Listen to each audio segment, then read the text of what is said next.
अरे रामनवमी के नेहा सिंह राठौर सीजन 2 बिहार में काबा लेकर आ गई हैं। उन्होंने बिहार में काबा गाया है और अभी मौजूदा जो दंगा फसाद है उसको लेकर उन्होंने गीत गाया है।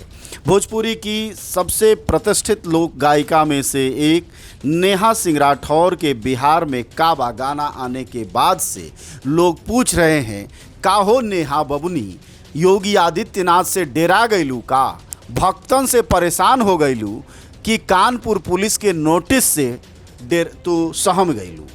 काहे कि जितरे बैलेंस करत हऊ बिहार में काबा गा के, ऐसे तब बुझाता कि योगी बाबा तहरा के डरवा देले बाड़े। सवाल लोग बिहार से ये भी पूछ रहे हैं, कहीं जतिया तो ना ही जाग गईल बा, काहे कि ऐसन का हो गईल कि अबहिन बिहार में काबा गावे के मजबूरी हो गई। दरअसल असल में इसमें नेहा सिंह राठौर का इतना ही गलती नहीं है जितनी मीडिया ने नेहा सिंह राठौर को मजबूर किया है। नेहा सिंह राठौर एक अच्छी गायिका हैं, पॉलिटिकल भोजपुरी की पहली गायिका हैं जिनके गीत से सरकारें हिल जाती हैं और योगी सरकार उत्तर प्रदेश में वाकई हिल गई।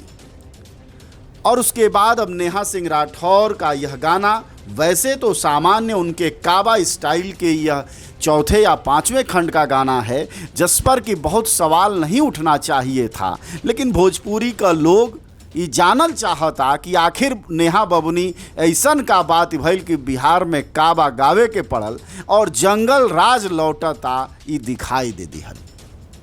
यूपी में बहुत परेशानियां हैं, लेकिन बाबा की पुलिस और बाबा के भक्तों की धमकी ने शायद नेहा सिंह राठौर को याद दिला दिया है कि वह राजनीतिक नेता नहीं जिनके पीछे 10-20 लोग चलते हों, सिक्योरिटी चलती हो, बल्कि योगी आदित्यनाथ ने उन्हें इसका भी एहसास करा दिया है कि वह गायिका हैं और उनके एक पति हैं और एक ससुर हैं और एक कुछ घर के चंद लोग हैं। इसलिए सुरक्षा, चाहे गायक हो, चाहे पत्रकार हो, चाहे नाटक करता हो या फिर किसी भी तरह की कलाकारी करता हो, पेंटर हो, वह अपने घर में तो अकेला रहता है।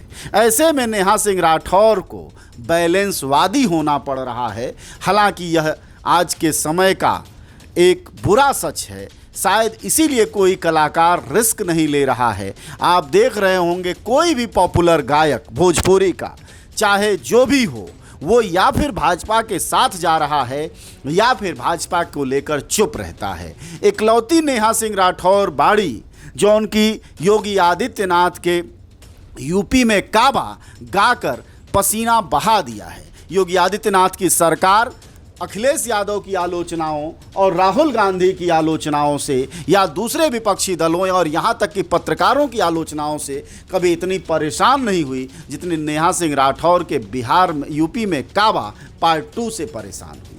तो इससे बहुत साफ है कि नेहा की मजबूरी कहिए, खुशी कहिए या एक गायक का कर्तव्य कहिए, आप जैसी आपकी भावना है वैसी समझ लीजिए, लेकिन सच इतना ज़रूर समझिए कि भक्तों की ताकत इस समय बड़ी है, पार्टियों की तानाशाही की ताकत बड़ी है, भाजपा की तानाशाही अपने चरम पर है। वैसे में जब विपक्ष नहीं ढंग से खड़ा हो पा रहा है तो अकेली गायिका कैसे खड़ी होगी, वह भी तब जबकि भोजपुरी में गंध गानों की भरमार है।